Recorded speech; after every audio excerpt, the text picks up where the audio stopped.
Hi everyone. As Peter and I record this episode, we've not long had the very sad news that our friend Jim Hamilton, one of the founders of Forbidden Planet in Glasgow, died very suddenly at the weekend. It's very sad news. Peter and I have both known Jim for a very long time. Mm-hmm. Many fond memories of him, like, for example, when he got me the variant figure of the Golden Age Sandman Wesley Dodds figure, the DC Direct one back in 1999, amongst many other things. Very, very sad to hear that he's left us. Yes, and Jim was my boss for several years and my friend, and he was very supportive of the podcast. In fact, he actually gave me his copy of the Black Hawk issue that guest starred the Justice League with that wonderful Dick Dillon art, and we would often enjoy chatting to him about comics, the history of comics, and listening to his many anecdotes, because there's very few people in the comics industry he hadn't met. Yeah. And indeed, he was best friends with Grant Morrison and Frank Quitely, just to name a couple. Yeah. Jim, you'll be sorely missed. Very much so. Very, very many fond memories of fun chats and interesting chats and gossipy chats and being drip-fed news far in advance about happening and all sorts of things. And I'm just glad that last time I saw him, we kind of got up to speed and chatted about the Superman film and Fantastic Four and all that sort of stuff. And it was, it was just nice to see that he still had that passion. We will miss him hugely. And as maudlin as it sounds, I don't know if he's a particularly huge fan of the character we're featuring this week, but Peter and I would just like to dedicate this week's episode to his memory. Transmitter device activated. Coordinates set for Earth 2. Hey everyone, welcome to the Earth 2 podcast, your weekly exploration of the DC Comics multiverse and the legacy of their Golden Age characters through the Silver and Bronze Ages of comics. I'm Peter Watson. And I'm David Steele. Welcome back. Thank you for joining us. This week's episode, listeners, is a sort of follow-on from one we did a few months ago where we read a Golden Age Flash story that was originally published in All Flash Comics number 22. Thank you. Leave that in. Yes, that was published in an issue of 4-Star Spectacular. And this week, we're reading another Golden Age Flash story, originally published in All Flash Comics number 22, and redrawn and reworked for a sort of contemporary audience. And this was published in issue 5 of DC Superstars on the 29th of April, 1976. And Peter will now tell us about the cover. At the top, we have DC Comics salutes the bicentennial, and we're up to number 33 in the bicentennial list. Take a drink every time Peter tells us that a cover says DC Comics salutes the bicentennial. It won't last that long, I'll be honest. There is no cigar band at the top, gasp. Instead, we have the title DC Superstars. 50 cents, number 5, July, and the production number is 31660. Approved by the Comics Code Authority. Then we have the title logo for the character who is predominantly featuring in this in various forms. And of course it is The Flash. Woohoo! There are 3 headshots. The Flash, Kid Flash in his original costume, which is basically a miniature version of the Flash's costume, and Golden Age Flash.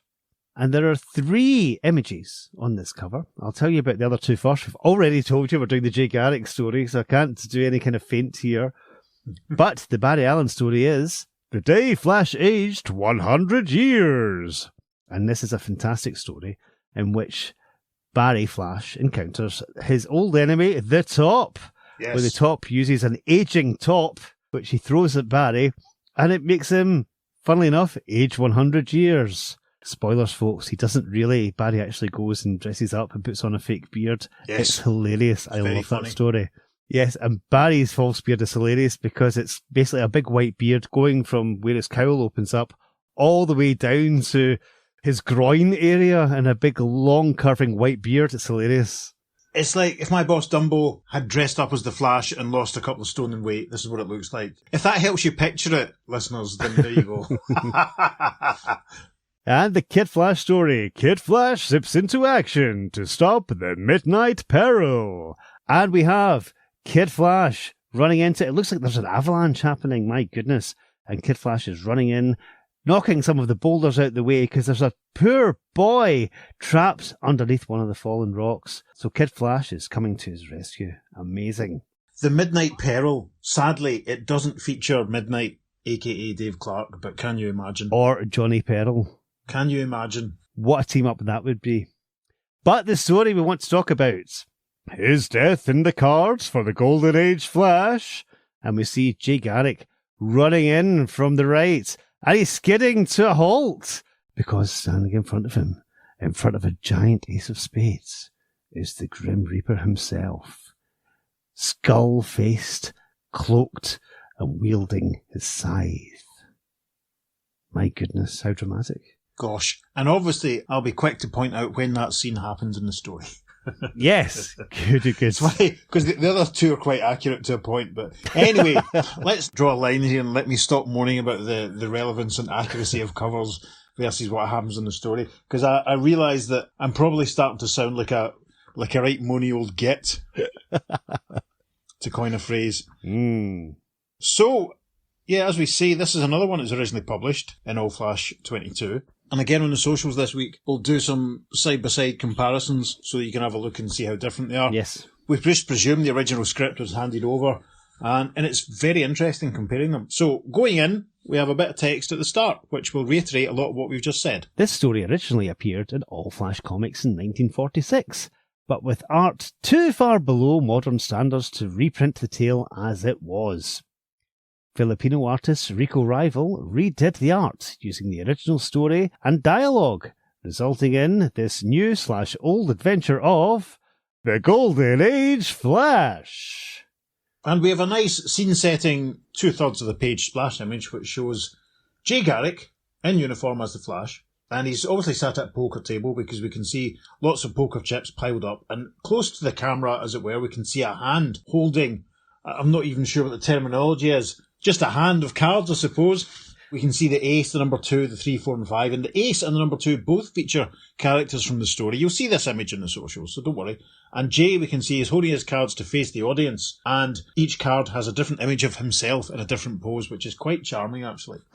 There is also, as you'd expect, a nice big long caption that sets the story up properly. Ace Wolf is a guy what owns the slickest pair of hands in the world. And when I say slick, I mean more than somewhat. 'Cause what Ace can do with a deck of cards is something to make your eyes click like 2 Venetian blinds.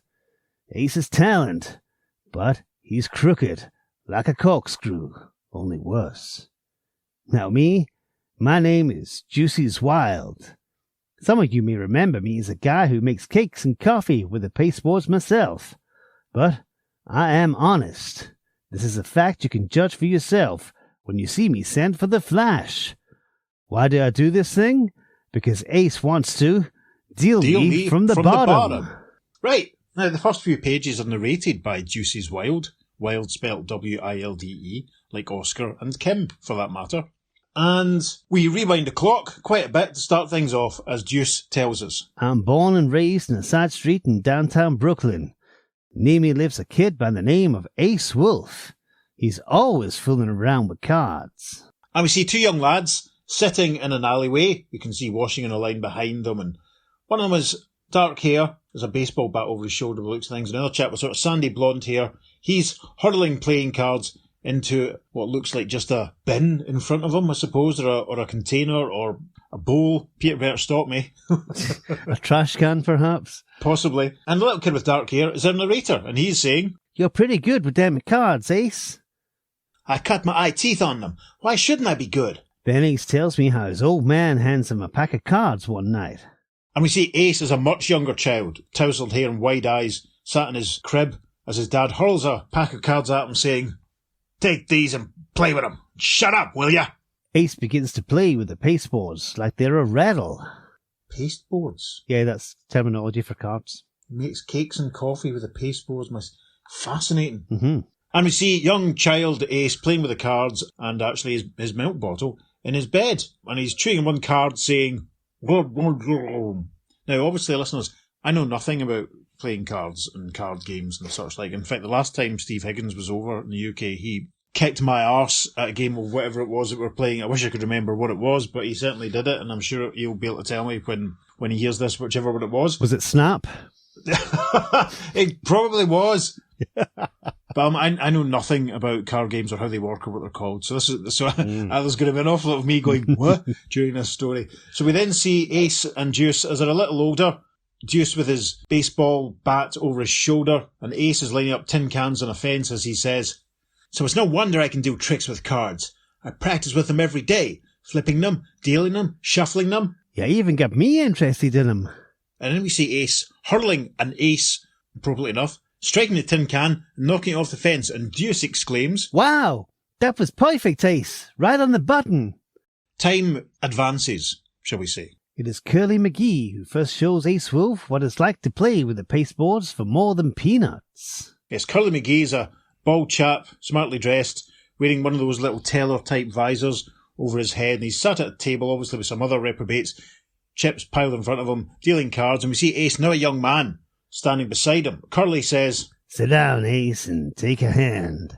You play poker, don't you?" Gee, Curly, thanks." Now, Ace is not such a G as will cheat unless he's losing, for he is more than somewhat willing to win honest, if he can.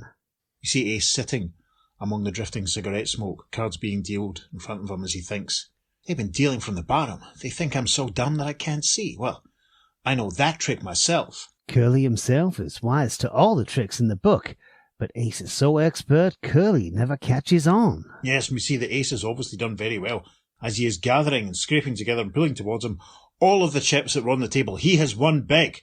Curly, raising a couple of hands in admiration, says, "You cleaned me, kid."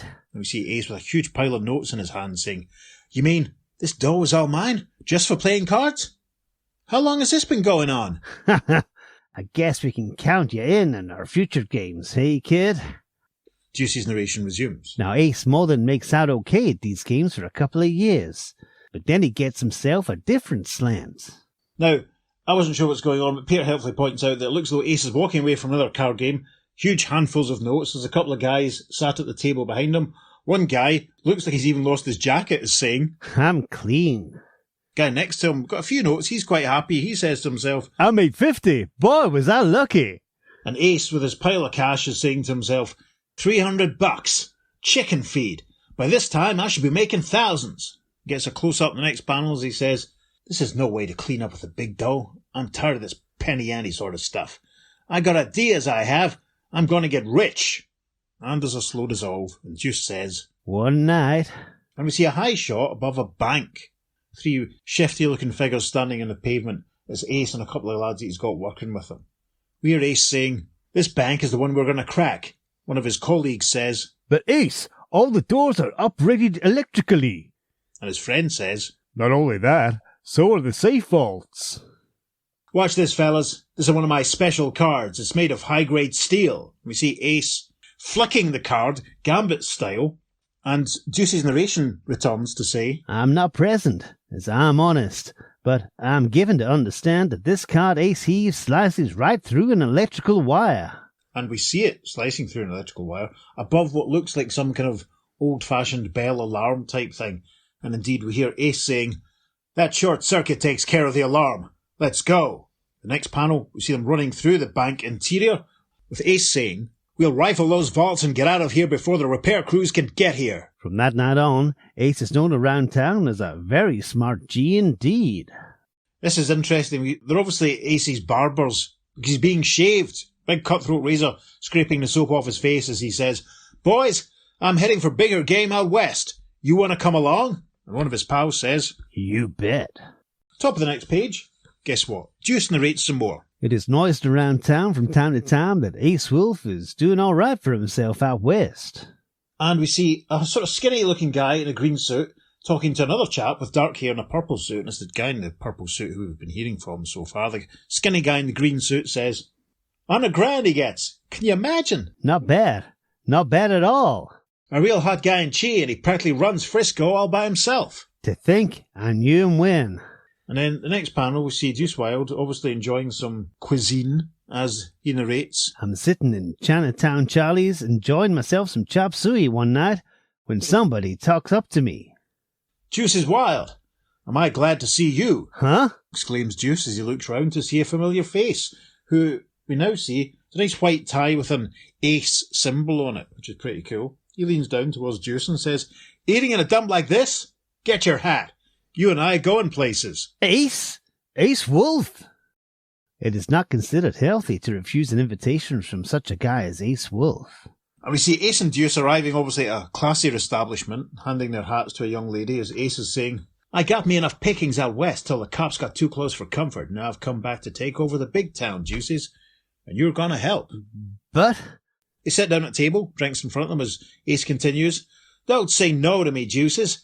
I'm gonna make you a big shot. I haven't forgotten you were my pal when I was a lonesome kid. Yeah, but... And then Juice gets a close-up as he thinks. I'm a gambler, but an honest one. Ace is a crook. He doesn't know that here in Keystone City we have a hot guy who thinks less than somewhat of crooks. The Flash. Ah, so we're in Keystone. That's interesting. Top of the next page, page 5. Juicy's narration continues. I'm not the one to argue with Ace, so I heed his request to show up at his apartment the following day. Yeah, we see Juice sort of sitting there as Ace is also present with a couple of his obviously local goons, and Ace is saying, now for our first job, we're going to tackle a theatre. Juice thinks, I don't like this. And one of Ace's goons says in the next panel, There ain't no moolah in a job like that. There will be in this one. A lot of blue bloods are being treated to a behind-the-curtain dinner by a big Broadway star. Think of the diamonds and the bulging wallets. Yes, sir. Juice looks very thoughtful in the background.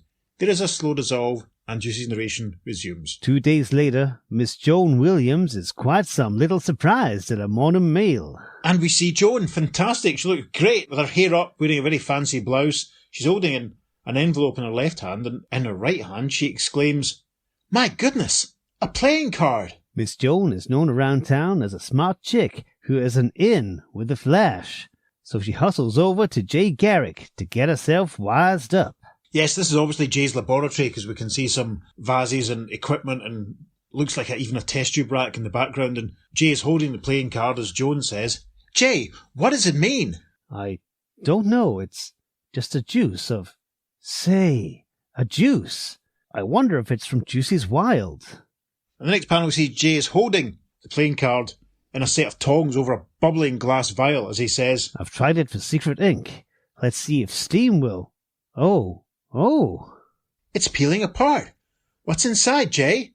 And Jay gets a close-up as he holds, obviously, the playing card and something else and says, It's from Juicy's all right. He says Ace Wolf's back in town and is planning a job tonight at the Emperor Theatre. Juicy's narration returns. My plan worked. Joan and Jay must have given my tip-off to the Flash. And in the final panel of page 5 of the story, our hero properly enters as we see the Flash speeding along saying, This isn't supposed to be a surprise party, but I rather think it will be. And there's another caption, which Peter can read in his normal voice, that says, Editor's notes. Nobody, not even Juicy's, knows that Jay Garrick is the Flash. But we all know, so there. Top of page 6, Juicy's narration. I'm shivering in my boots around 11 o'clock that night, for I'm standing beside Ace Wolf. Yes. You see Ace, a couple of his goons, and Juicy's, and one of the goons is an old-fashioned sort of Tommy gun machine gun. There's a large cake on a table and all sorts of other nibbles and very interesting foodstuffs going on at this party. Ace enters. He looks very relaxed as he says, Good evening, folks. Just keep calm, as Juice thinks. I still don't like this. And we see some of the guests being threatened with guns, a couple of men in very smart white dinner jackets. One lad says, What's the meaning of this? Another one says, Do you realise who we are? And Ace says, I do. That's just why I'm here. And at that point, bursting out of the cake, it's the Flash, as he says. And that's why I'm here too, Ace. And Ace, obviously not paying attention to what's going on with Golden Age superheroes at this time, exclaims, Who? Who are you? You haven't met me because you've been operating outside Keystone City, or we might have met before. Like this, says the Flash, leaping off the table and punching Ace out with a left hook. Ace exclaims, Oof! Jay then turns towards one of the bad guys with a gun, shoving the gun into the guy's face, saying, A perfect shot. Oh, watch where you're aiming, exclaims the goon. And in the next panel, Jay is up to his old tricks as he creates a vortex, sending the poor goon flying up into the air, up towards the ceiling of the theatre, with Jay saying, Oopsie daisy. And the man crying, Hey, what am I doing up here? He's not up in air for long, as we see him falling back down to the ground as he exclaims, Boy, did I come down to earth hard! Ow! There's a nice concussive burst as his face hits the ground. Flash rushes forward, grabbing his jacket in the next panel, saying, You'll be wearing striped clothes pretty soon. Say, this coat seems a bit on the heavy side. I was right. This coat is heavy. And then he slaps the goon in the face with it. Clunk! as the guy falls over saying, "You're telling me? Ow!" And in the next panel, we see that the goon is out for the count on the ground. Jay's standing, still holding the jacket, but significantly, he has his back to Ace Wolf. Jay is saying, "There's enough hardware here to start a store." Yeah, because it looks like he's pulled a pistol out of a pocket in the jacket. Now, we notice that Ace has something in his hand. It's another card, and he says, "Haven't got much strength, but I can still flip a metal card." And he flips the card, and Juicy's narration returns. "There is high hope stirring in a certain chest as Ace's metal card cuts through the sash-weight rope over the Flash, and..." The card has gone flying up and cut the rope, holding the weight that keeps the curtain sort of counterbalanced to the lights counterbalanced, and it falls and strikes Jay on the back of the head. There's no sound effect, there's a burst of concussive force, knocking Jay over and knocking off his helmet. Goodness me. First panel, next page, his helmet's back on his head. Ace and his goons are there. One of the goons says, "You would have had us if you hadn't been for you, Ace, but that temporary knockout ain't gonna hold him long." "I know. Let's scram." We see Deuce in the background, and in the next panel, they're legging it, making an exit outside of the building, with Deuce looking back the way they've come, and Ace saying, "Besides, them rich guys have had plenty of time to call the cops. Will you ride off tonight as a flop?" "Yeah, but now what? Ain't you scared the Flash will bust up all your rackets, Ace?" And Ace replies to his goon saying, "Not much. I still have a trick up my sleeve. There's a standard routine used by all magicians, making a card disappear. The Flash can't find us if we disappear, can he?" And there's a slow dissolve. Juicy's narration returns. "I'm not the worrying sort, but I had a few new wrinkles to my face all the next day." And we see Deuce looking like he's put on about a stone since last time we saw him. Sat at a desk, there's an ashtray in front of him, he's got a cigar in his mouth, he seems to be playing Patience or something, card laid out in front of him, and he's saying, "Disappear? What did Ace mean by that? I've got to let the Flash know. I can't afford to let Ace ruin himself, and me too. I'm an honest gambler, but Ace is an out-and-out crook." Later on, I learned that the Flash is doing some high and heavy forehead wrinkling himself, acting around this time. Yeah, we see Jane as the laboratory in costume as the Flash, leaning on a surface and looking very thoughtful as he says, "Tricked like a rank amateur by that card sharp. What a bungling fool I am. Now he'll run loose in the city, and I haven't the slightest idea where to begin to find him." A little later, Joan phones Jay Garrick. Yes, nice inset panel of Joan on the phone to Jay, and she's saying, "I'm waiting. You were to take me to the costume designers, remember?" "That's right, Joan. I'm sorry. I had other things on my mind." And then we see them walking along the pavement towards the costume shop. We see some fancy outfits in the window with Joan saying, "Jay, what is the matter with you? You haven't spoken since we started out." "Ace Wolf. Juicy's wild. Oh, I was just thinking how certain cards are stacked against me."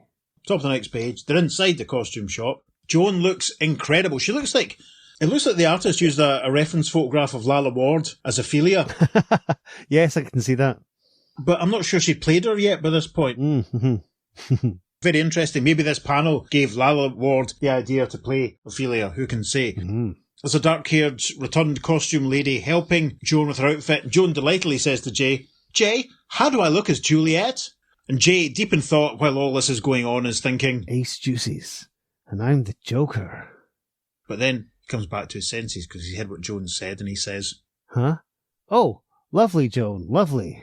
"Now, Jay, we must find something you can wear for the masquerade." Jay, not looking too interested, says, "Oh, anything. Anything'll do."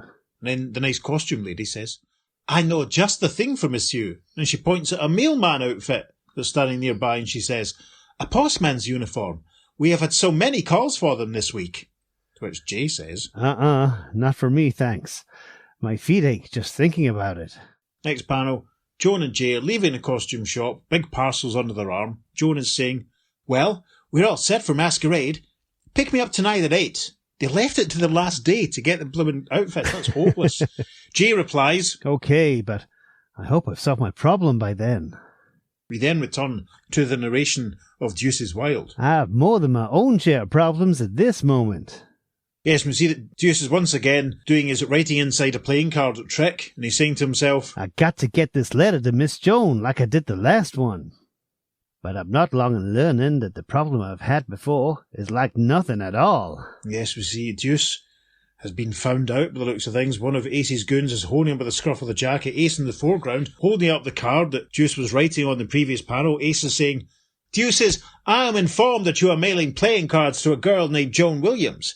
You aren't trying any funny stuff with me, are you?" Of course not, Ace. Ace moves forward, grabbing his old pal by the scruff of his jacket and saying, "Because if you are, I have ways of getting rid of stool pigeons. I'll see you after the postman's ball, my friend." First panel, the next page, Ace and a couple of his goons are looking at some very large wrapped-up packages, with one of the goons saying, "This postman's ball, Ace. Are you sure you know what you're doing?" "It's a benefit, slug, and there'll be a lot of guys there with enough dough to start a bank." You see them getting changed into their outfits in the next panel. Ace continuing, "I mean for us to get that dough, and since most everyone will be dressed as a postman, who's going to pay any attention to us?" "I getcha," says the goon, and we can see them putting on their postman's uniforms. Ace looks very pleased with himself as he says, "That's what I mean when I say we're going to disappear. Among a lot of other guys dressed like we are, we just lose ourselves in the crowd. It'll be easy pickings." And then over a shot of a number 2 of spades, we get some narration from Deuce. "I'm standing in a room where Ace has left me, with the door locked and the windows barred in case I should want to jump out. Which is maybe not a bad idea at that, because I remember the trick card of mine that Ace has." Yes, Ace obviously has the note that Deuce was writing. We see Deuce looking out the window, looking very thoughtful indeed, as he's saying to himself, "I slipped up. Now the Flash will never stop Ace, and Ace will come back here, and I will be a very dead pigeon indeed, because Ace is not such a one to let what I did pass by." Next panel's interesting. Deuce's narration over someone putting on a weird pirate costume. "I later learned that Jay Garrick is dressing for his own affair at this time." There's a great shot of Jay, little red headscarf with a skull and crossbones, some blue gloves, a little red neckerchief. Looks like a dagger stuffed into his belt. The newspaper in front of him on the counter, he's saying to himself, "I certainly look and feel plenty foolish. I've half a mind not to go, but I'd never hear the end of it from Joan." He picks up the newspaper. "Hey!" Jay is reading a headline that reads, "Postman benefit to be highlighted by society attendance," and he says, "An inspiration at last. That costume designer told me she had many calls for postmen's uniforms, but why should real postmen rent uniforms for the postman's ball when they can wear their own?" Next panel we see Jay helping Joan on with her outfit. Again, she looks like Lara Ward playing Ophelia. It can't just be me that sees it. And Jay is saying, "I may have to take care of a little business later, Joan.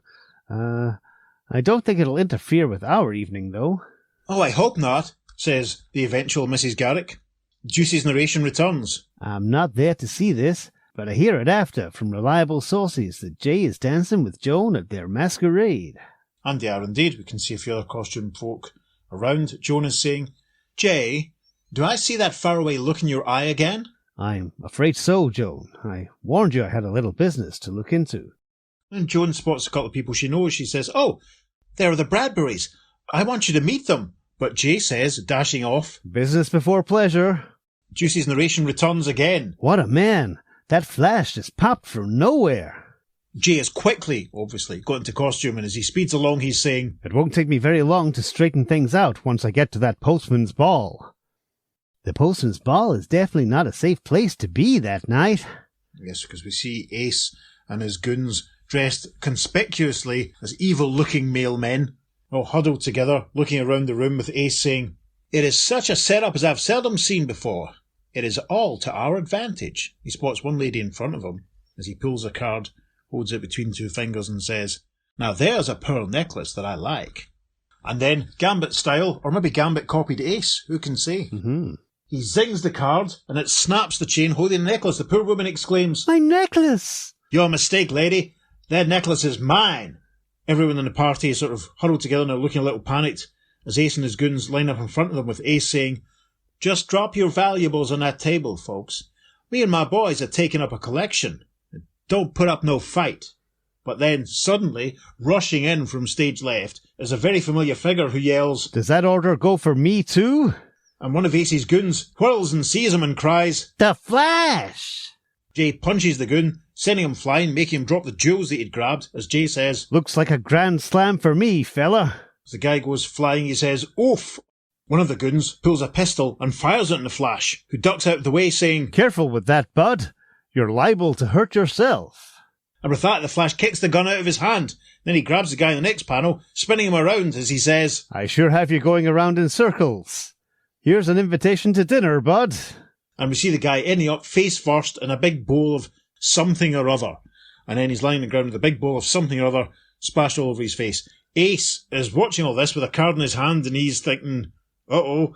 And then he flings the card at the Flash in the next panel saying, this razor-sharp card will stop you, Flash. We'll see about that. And the Flash, obviously using his skills, sends the card flying right back towards Ace, saying, I trumped your ace in the hole, Ace. Ace ducks out of the way, saying, wow, he nearly got me. The next panel, Jay has got Ace and his goons all rounded up. Looks like some of the real mailmen have helped him with it. And Jay has his hand on the back of Ace's neck as Ace says, I give up. But if it hadn't been for Juices, you never would have found me. Juices had nothing to do with it. Not this time. And speaking of Juices, where is he? Talk fast, or else. There is the quickest of dissolves as Juicy's narration returns once again. I'm never so glad to see a guy as when I see the Flash open the door of my room. And open the door of Juicy's room does the Flash do indeed, as he says, Come on, Juicies, school's out. And Juice cries excitedly, Flash! Wow! And Juice is so excited, he drops his cigar from his mouth. And then he recovers in time to narrate the final panel. I hear from time to time that Ace has given up playing cards where he is now. We see Ace and some other guys wearing stripy prison fatigues. We also see there's a guard on a high wall who is armed. And Ace, with a small knife in his hand, is saying to some of the other incarcerated fellows, anybody care to play Mumbly Peg? And a small caption reads, The end. And another caption reads, DC Superstars of Space on sale the third week in May. And my first question for you, Peter Watson, is what the heck is Mumbly Peg? Mumbly Peg is an old outdoor children's game played using pocket knives. The term Mumbly Peg came from the practice of putting a peg of about 2 to 3 inches into the ground. The loser of the game had to take it out with his teeth. When the loser would go to remove the peg, it would sound as if he or she was mumbling. Well then. Thank you, Wikipedia. Thanks for that indeed. Well done, Peter, having that ready for the story finishing. Well, that was very interesting. We were tripped up at a few points as we read that because some of the dialect and dialogue was very accented and it felt a bit deep south, stereotypical To Kill a Mockingbird or something to me. Yeah, I mean, I think he's supposed to be Brooklyn, but I kind of played him Southern, but it seemed to work that way. But to be honest, it just the way things were phrased, it was fascinating for the time. It felt very Jack Kirby boy team with everyone in their slang. Sure. But yeah, I loved it. It was great. And actually having it narrated by Juice was a welcome change from the usual meanwhile captioning. It was great fun. Yeah, it gave it the whole sense that it was being reported in a way, didn't it? Uh-huh. Although Juice must be a dafty if he doesn't realise that Jay's the Flash. If it's that well known that Joan's a friend of the Flash and she always talks to Jay first, and then the Flash appears in the scene. Yeah. Oh well. It's an interesting story. I mean, very different, obviously, to the City of Shifting Sands, whatever it was called. Yeah, that was very sci-fi. This is very rooted in gangs and reality and just like low-level crime. This is incredibly different, yeah. Yeah, very urban. Mm-hmm. I think I probably enjoyed the Shifting Sands one more, a little bit, to be honest. Yeah. This felt a little overlong. Yeah, I mean, it was, 5 pages before the Flash turned up? Yeah. It was a lot of setup, but still tons of fun. I really enjoyed it, yeah. Yeah, Jay getting dressed up in his pirate costume was interesting, and I suppose there's a sort of semi-tragic sort of aspect of the two childhood friends essentially being in opposite sides of the law or the line, whatever you want to call it, as they get older. I suppose there's a bit of poignancy to it. Yeah, true. A little bit of depth. Mm-hmm. Nice to see Joan involved again. It always is. Absolutely, yes. I like the hidden message inside the card. I thought that was pretty cool. Yeah, that was very good. And the metal cards that Ace used as throwing cards, that was very... Actually, the Joker used something like that. So did the Royal Flush Gang, actually, come to think of it. They used like razor-edged cards as part of their weaponry and gimmicks. So yeah, fun, interesting. It's a bit James Bond villain sort of gimmick, isn't it? Yeah, but it's way before Bond, which is great. I know, but I can imagine a James Bond baddie sort of doing that. People who make the new James Bond films, if you're listening, you can have that. Maybe just have a flyer for our podcast float by in a frame or something. Mm-hmm. Very interesting to compare it to the original. Yes. Ace is much more handsome in the redrawn version. Yeah. They do both seem a little bit old on the original version. It really is a bit clearer that Juice seems to be playing Patience when he's sat on his own contemplating things, and tons of little sort of subtle differences throughout, just the way that perspective has been sort of switched, and the way characters even look has almost been just flipped 180 degrees just for variety. Yeah. Joan's obviously a lot more attractive in the redrawn one because she's got a big... Of course she is. She has a massive chin in some of the panels in the first one, which looks rather odd. Yeah. Differences between the two versions of the story are really interesting, listeners. So what I'll do on Instagram, like I did last time, I'll post some highlight panels from the version that we've read from, and then the next day I'll post some panels from the original version so you can have a look. Yes, and on Facebook, when I put the album up, what I'll do is I'll put a couple of selected pages so you can compare them side by side and see how they have changed. And they have changed a huge amount, listeners, so make sure you have a look. I'll tell you about how to look at our Facebook page and all that later on. I'm delighted that Jay was dressed up as a pirate. Yeah, that's quite fun. It reminds me a bit of Neon the Unknown, to be honest, which is quite fun. Sure, I can see that. He looked quite interesting with that little jazzy chin beard. Yeah, kind of Jack Knight-ish, actually. Yes, that's fair, actually. That's very fair. It's fascinating that they chose 2 Flash stories from the same issue of All Flash to redraw. There are 3 Flash stories in that issue. The rest of the comic is made up by Mutt and Jeff comic strip reprints. So technically not all Flash at all. Shakes fist. Nope, not all Flash. There is some filler, as well as the usual ads. Yeah, Deal Me From the Bottom is the second story, City of Shifting Sand is the third story, but the first story is called The Money Doubler. I know I've got a funny suspicion that they might have had plans, if these 2 stories had been successful, to do that one as well. Maybe just to complete it. It's almost as if they were trying to do their own kind of, for lack of a better expression, modern facsimile or modern reinvention of that issue for some reason. It really strikes me as bizarre when you pointed it out that they were from the same issue. I was kind of stunned by that. I mean, did they only have one issue of All Flash handy? Or did they not do any more research beyond this one? There must have been dozens of stories that they could have chosen from, so it seems odd. Mm-hmm. I mean, it says at the top that Rico Rival redid the art using the original story and dialogue, so I wonder if maybe for ease they just ripped up one issue of All Flash 22 that they had lying about the office and handed the pages to one lad and handed the pages to the other and just, maybe. There you go. Because, of course, City of Shifting Sand was redrawn by Edgar Bercasio. I think he was perhaps another Filipino artist. Yes. DC had a lot of those on the books at the time. Yeah, a lot of work for the anthology books and such like. Yes, he was. Just quickly checked there. So, fascinating. Maybe this was tryouts for these guys. They said basically, redraw this. Possible. It's just a fascinating idea, and I think we talked about it before, what if they'd done this with other heroes? What if they'd done this with other stories? What if they'd redrawn the Revenge of Solomon Grundy for a Super Team Family or something? Exactly. It's interesting to sort of speculate on whose idea it was or why they stopped after only 2 stories. Will we ever know? Who can say? Indeed. Unless it's been done in an issue of Alter Ego or back issue that we don't know about or we find in 3 months after we've done this episode. Listeners, if you know, you can let us know. You can write to us at theearth2podcast@gmail.com and tell us all about it. Make sure you follow us on social media because, as we said, we're putting up some lovely comparison panels and pages on Facebook, Instagram, and Blue Sky. We're at the Earth2 Podcast, and on Twitter, we're at podcast_Earth2. And of course, it is the number 2 for all of our socials. It certainly is. If you're feeling generous, as I always say, you could consider going to wherever you receive your podcasts and leaving us a positive review or finding your way to our coffee page to buy Peter the price of a beverage as he brings us these joyous, delightful episodes every week. God bless you, Peter. Oh, thank you, sir. Thank you. You're a gentleman. I do my best. Right, what's next? Oh, I know what's next. I've got some writing to do. I better go and do it. Indeed. Yes, on that bombshell. I've been Peter. And I've been David. Take care, folks. We'll see you soon on the Earth2 Podcast. Transmatter Cube activated. Return coordinates set for Earth Prime. Do you realise who we are? And Ace says, I do, Professor. That's just why I'm here. Sorry, I've been fighting that urge. Okay. Sorry. Steal me from the bottom. Steal me from the bottom.